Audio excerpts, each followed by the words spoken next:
Maar als luister maar net naar die woorden. Meneer luister maar eens. Halleluja. Als jij maar net aan Jezus gelooft. Als jij maar net aan Jezus gelooft.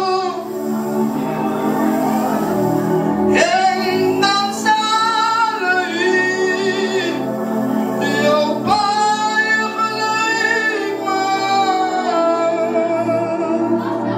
Als jij maar net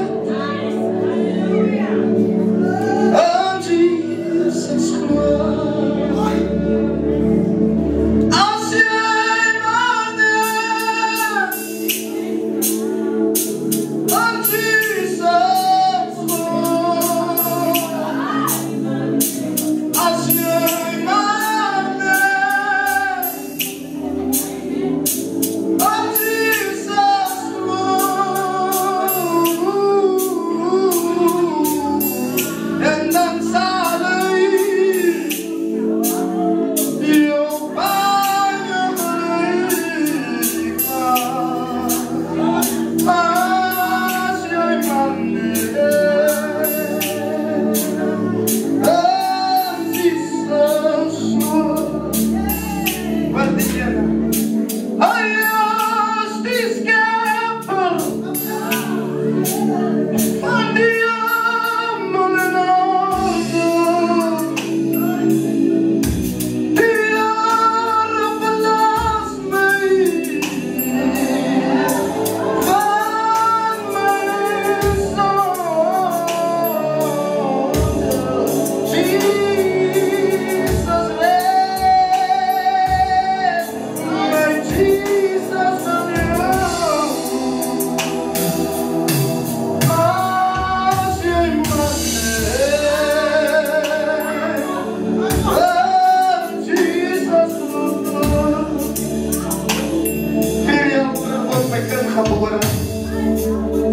Ik was een jongpa. En je weet als hij niet werkt en ze kan niks voor jouw kind geven. Ik weet niet of je pa is wat baie lief is voor zijn kind. Dat hij zal alles geven voor jouw kind. En die Heere geeft van mij hierdie diep.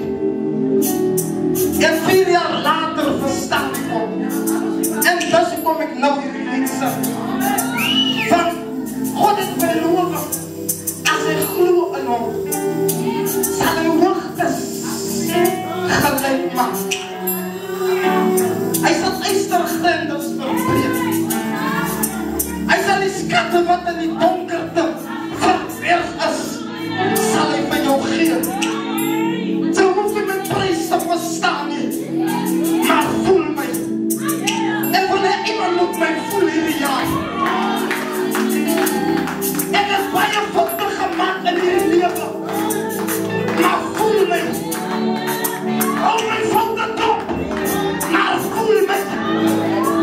Hou my foute top, die Heere gaan my oplig. Die Heere, hy gaan my oplig. Ek het vandag, het ek baie hard gewerk. Ek het het gevoel, ek gaan nie kom nie. Maar ik voel ik het voor iemand de boodschap gebruikt. Als je